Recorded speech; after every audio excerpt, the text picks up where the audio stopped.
5월 7일 목요일, 오늘 우리에게 주신 하나님 말씀은 열왕기상 3장 1절부터 3절까지 말씀입니다. 구약성경 514쪽 열왕기상 3장 1절부터 3절까지 말씀 함께 봉독합니다.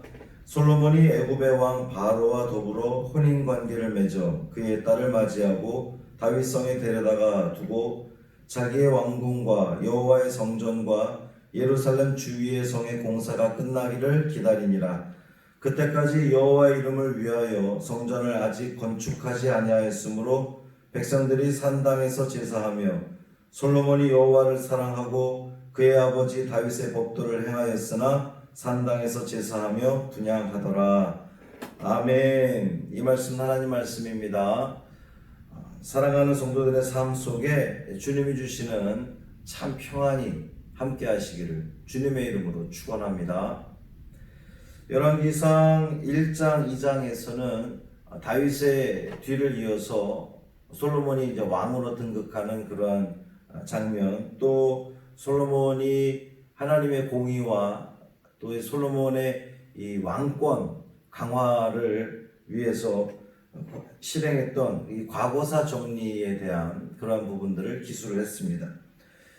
1장, 2장은 그러니까 이제 외형적인 이 솔로몬 왕국의 왕권 강화의 외형적인 면을 중심으로 기록되었다면, 이 3장은 내적인 그 왕권 강화, 그리고 이스라엘이 부강해진 원인이 어디에 있는지를 밝혀주는 그러한 말씀입니다. 솔로몬이 애굽의 왕 바로와 더불어서 혼인관계를 맺어 그의 딸을 맞이하고 다윗성에 두었다 그랬어요. 혼인관계를 맺었다라고 하는 것은 정략결혼을 했다는 그러한 의미입니다. 이스라엘이 애굽과 정략결혼을 했어요. 어떤 의미겠습니까? 그만큼 상대적으로 이스라엘이 국제적으로 지위가 향상되었음을 보여주는 그러한 모습입니다. 이 고대 근동 지역에서 애굽이라고 하는 나라는 아주 오랫동안 굉장히 그 강력한 나라를 이루고 있었습니다. 그랬던 애굽이 공주를 외국으로 시집 보내는 것은 굉장히 매우 드문 일이었어요. 뿐만 아니라 이 애굽의 왕 바로는 9장에 보면 그의 딸과 함께 이 군사적으로 또 경제적으로 중요한 전략 도시인 게살까지도 이 솔로몬에게 주게 되거든요. 사실 애굽 사람들은 이스라엘 사람들과 함께 식사하는 것조차도 금지되어 있는 그러한 하지 않는 부정한 것을 여기는 그러한 사람들이었습니다. 더욱이 우리는 잘 알고 있죠. 과거에 이 애굽과 이스라엘이 어떤 관계였습니까? 이스라엘이 애굽 나라에 오랫동안 400년 이상 동안 종살이를 했던 그러한 나라였습니다. 그랬던 나라가 이 이스라엘의 왕과 애굽의 공주가 결혼을 한다? 이것은 정말 이 이스라엘의 그 위상이 그만큼 올라갔기 때문에, 또 애굽 입장에서 보면 이스라엘이 그만큼 필요했다는 거죠. 그 정도로 이스라엘 나라가 다윗과 솔로몬을 거치면서 대단히 그 지역에서 강한 나라가 되었던 것을 나타내는 그런 말씀입니다. 그렇게 이스라엘과 애굽이 이제 사돈 관계를 맺게 되면서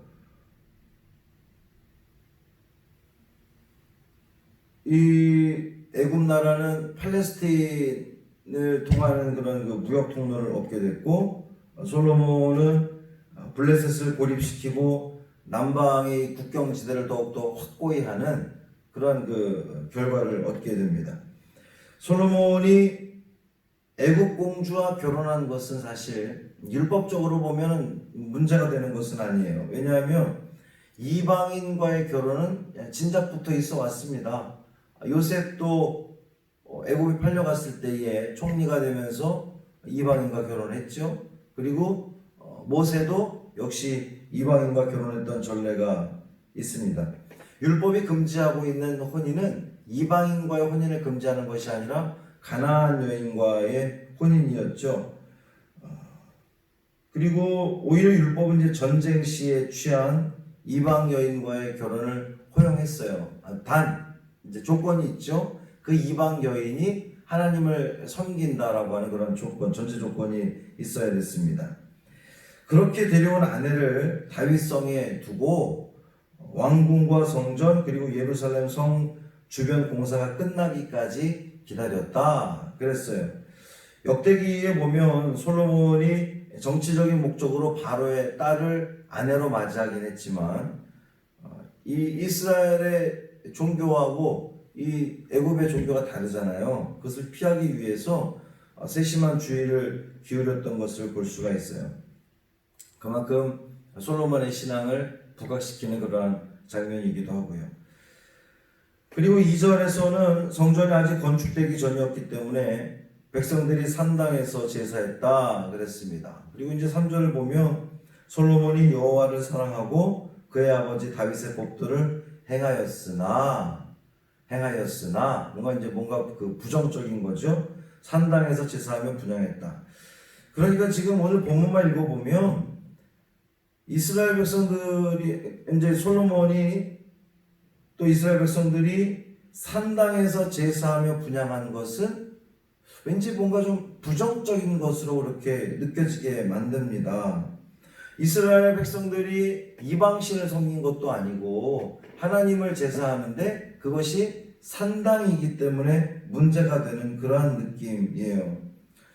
원래 이스라엘 백성들이 하나님을 예배하는 장소는 중앙 성소입니다. 그런데 이제 이 가나안을 정복하고 이스라엘 전역으로 이 이스라엘 백성들이 흩어지다 보니까 중앙 성소에서 예배하기가 제사하기가 어려운 거죠. 그래서 이제 그 각 지역에 있는 산당에서 하나님께 예배를 하게 됩니다. 사실은 이 부분이 솔로몬이 여호와를 사랑하고 그의 아버지 다윗의 법도를 행하였지만 그럼에도 불구하고 산당에서 제사하며 분향했다. 그 산당에서 제사하며 분향하는 것이 나중에는 결국에는 부정적인 결과를 가져올 것을 암시하는 그러한 말씀입니다.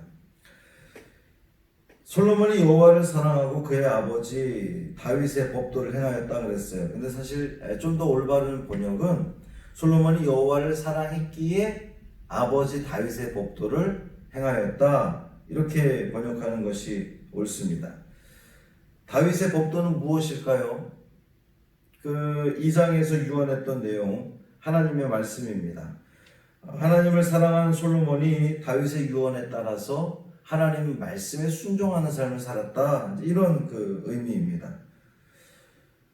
오늘 본문을 통해서 우리는 두 가지를 생각해 볼 수가 있어요. 하나는 하나님을 사랑한다는 것은 하나님 말씀에 따라 살아가는 것을 통하여 그 삶을 통하여 구체적으로 드러나야 된다라고 하는 겁니다.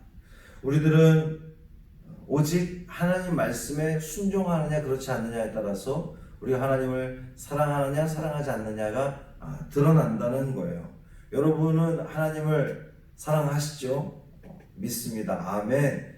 하나님을 사랑합니다. 하나님을 사랑하면 하나님을 사랑하는 것만큼 하나님의 말씀을 지키고 순종하고 나아가야 된다는 거예요.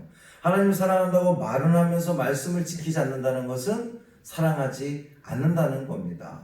우리는 이 사실을 늘 기억하면서 내가 하나님을 사랑하니까 당연히 하나님 말씀을 지켜나갑니다. 지키려고 너무나 애를 씁니다. 라고 고백할 수 있는 또 그렇게 살아낼 수 있는 저와 여러분이 되기를 바랍니다. 두 번째는 하나님 말씀에 따라 사는 삶은 삶의 태도와 방향과 깊은 관계가 있다는 거예요. 삶에서 행한 어떤 노력과 그 열매뿐만 아니라 하나님의 말씀이 솔로몬의 그 삶의 방향이 되었다라고 하는 겁니다. 이것은 하나님을 사랑해서 물질과 시간을 드리는 것뿐만 아니라 우리의 그 삶의 방향과 목표가 하나님의 영광을 위해서 살아가야 된다라고 하는 거예요. 우리가 하나님을 사랑한다고 하면 계명을 지키는 것뿐만 아니라 그 삶의 모든 그 중심이 우리가 생각하는 것, 또 말하는 것, 그리고 우리가 꿈꾸는 것까지도 다 하나님의 영광을 위해서 살아가야 된다라고 하는 거예요. 사랑하는 성도 여러분, 하나님을 사랑하는 만큼 주님과 함께하는 그 길을 걸어가시기를 바랍니다. 하나님을 향한 우리의 마음을, 하나님을 향한 우리의 사랑을 우리의 삶을 통해서 표현하시기를 바랍니다. 우리의 그 목표와 꿈을 오직 거기에 집중하는 우리가 되기를 바랍니다. 솔로몬은 하나님을 사랑해서 말씀을 준행했지만 여전히 산당에서, 물론 산당에서 제사할 수밖에 없었지만, 성전이 지어지기 전이기 때문에 산당에서 제사할 수밖에 없었지만 후일에 그것이 이스라엘 나라의 종교적인 타락을 가져오는 그 불씨가 되었던 것처럼 우리가 어느 자리에서나 하나님을 예배할 수 있지만 우리의 그 중심이 하나님을 편하게 믿으려고 하는 그 모습이 되어서는 안 된다는 거예요. 오늘도 우리는 이렇게 영상으로 예배를 드리지만 영상으로 예배 드리다 보니 너무 이것이 편해요. 이것에 익숙해집니다. 그리고 성전에 나오는 것을 게을리한다. 그래서는 절대로 안 된다는 거예요. 그러면 이 나중에 솔로몬이 영적으로 타락하게 되고 그런 그 안 좋은 결과를 맞이했던 것처럼 우리도 그럴 수 있다고 하는 거죠. 오늘도 우리는 비록 영상으로 말씀을 듣지만 또 예배하지만 우리의 중심은 하나님을 더욱더 바라보고 사랑하고, 또 현장에서 우리가 이제 다음 주 월요일부터는 새벽 제단을 본당에서 쌓기를 이제 준비하고 있는데, 그것을 위해서도 내가 더더욱 열심히 주님 앞에 나아가겠습니다, 고대합니다 라고 하는 그 마음 가지고 이 하루도 살아내시기를 주님의 이름으로 축원합니다. 할렐루야. 살아계신 아버지 하나님 고맙습니다. 솔로몬이 하나님을 사랑했습니다. 그렇지만 여전히 산당에서 예배했다고 했습니다. 주님, 우리도 하나님을 사랑합니다. 그러나 우리가 지금 현재 있는 곳이 우리 육신의 그 편리함을 먼저 생각하며 또 안일하게 신앙생활하는 우리가 되지 않게 하여 주옵소서. 여전히 오늘도 우리는 온라인으로 새벽 제단을 쌓고 있지만 이 시간에도 우리는 현장에 나와 하나님을 예배하는 그 순간을 더욱더 사모하는 우리가 되게 하여 주옵시고, 결코 느슨해지지 않게 하여 주옵시고, 하나님을 사랑하는 그 마음만큼 우리가 삶으로 또 실천해내며 우리의 그 모든 삶의 방향과 꿈들을 하나님께 초점 맞추며 나아가는 믿음의 성도들 되게 하여 주옵소서. 이 하루의 삶도 온전히 주님께 맡기기를 원하며 예수님 이름으로 간절히 축복하며 기도합니다. 아멘.